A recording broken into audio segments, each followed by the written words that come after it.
सभी को सुप्रभात। मैं प्रतिमा नायक सिलीगुड़ी तराई बीएड कॉलेज की द्वितीय समीक्षा की प्रशिक्षक हूँ और मेरा विधि विषय है हिंदी। आज मैं आप लोग के सामने कविता प्रस्तुत करने जा रही हूँ जिसका शीर्षक है अग्निपथ। इसके रचनाकार है हरिवंश राय बच्चन जी। कविता में जाने से पहले हम कवि के बारे में जान लेते हैं।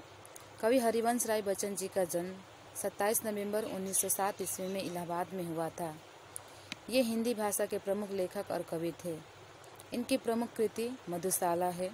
अब हम कविता की ओर आगे बढ़ते हैं। कविता का प्रथम अंश इस प्रकार है।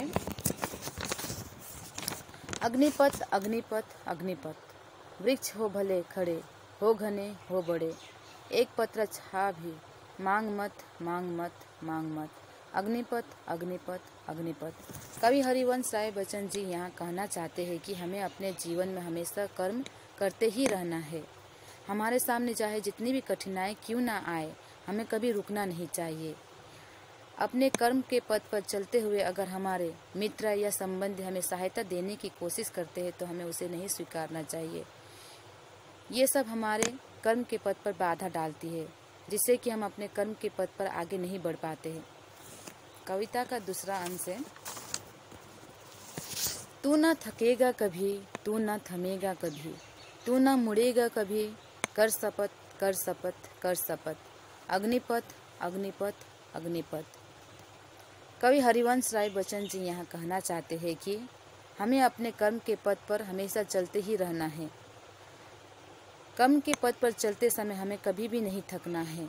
चाहे हमें कितना भी परेशानी क्यों ना आए, हम चाहे कितने भी बेचैन क्यों ना हो जाए, उससे अपने कर्म के मार्ग में चलते ही रहना चाहिए। कभी भी कर्म के मार्ग में चलते समय हमें पीछे मुड़कर नहीं देखना चाहिए, अर्थात अपने कर्म को करते ही रहना चाहिए।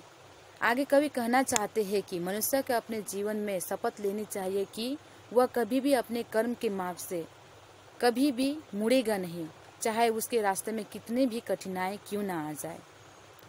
अब हम कविता के तीसरे अंश पर जाते हैं। यह महान दृश्य है, चल रहा मनुष्य है, आश्रु श्वेत रथ से लथपथ लथपथ लथपथ। अग्निपथ अग्निपथ अग्निपथ। कवि हरिवंश राय बच्चन जी यहाँ पे हमें कहना चाहते हैं कि हमें अपने कर्म के रास्ते पर चलता ही रहना है।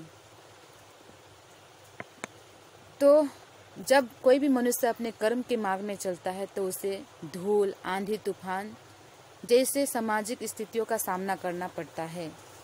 इन समस्याओं का सामना करते करते मनुष्य पसीने, आंसू और खून से लथपथ हो जाते हैं, लेकिन वह अपने कर्म के सच्चे रास्ते पर चलते हुए नहीं थमते हैं, वह आगे बढ़ते ही रहते हैं।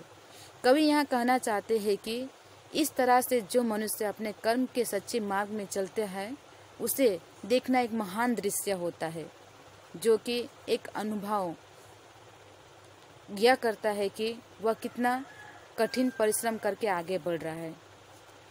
मैं अपना कविता यहीं पे अंत करना चाहती हूँ। आशा करती हूँ यह कविता सबको समझ में आई होगी। धन्यवाद।